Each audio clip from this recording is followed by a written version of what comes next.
Happy Halloween, LinkedIn. And when I think of Halloween, I think of Section 179. That's actually not true at all. The two of them are not at all related, but I needed a hook for this video today. So let's talk about 179 though. Lately, I have seen on LinkedIn there's a lot of posts talking about how foolish it is for people to buy expensive vehicles. And that can largely be true. These are depreciating assets, so that does make sense. But this is geared more towards business owners. I do understand where the sentiment comes from about buying these expensive vehicles, but here's the truth. Not every single purchase is about ego. Sometimes there's some strategy involved, which is where Section 179 of the tax code comes in.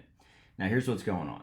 If you use your vehicle more than 50% for business, and this vehicle weighs more than 6,000 pounds, I want you to think a Range Rover, an Escalade, G-Wagon, BMW X7 as some examples, you might be able to deduct up to $31,000 in the first year.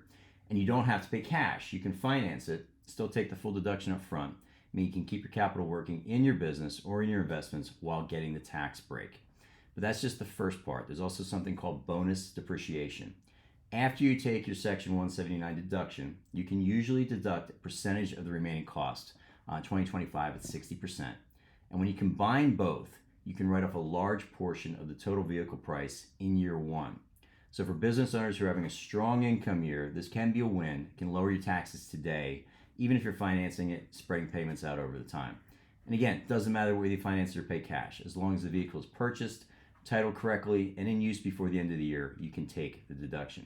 Now here's something most people don't talk about much though. There's a downside to this, and that's recapture. If you sell your vehicle later, or your business use drops below 50%, the IRS can recapture some or all of the deduction that you took. That means part of what you wrote off can come back to you as ordinary income when you sell.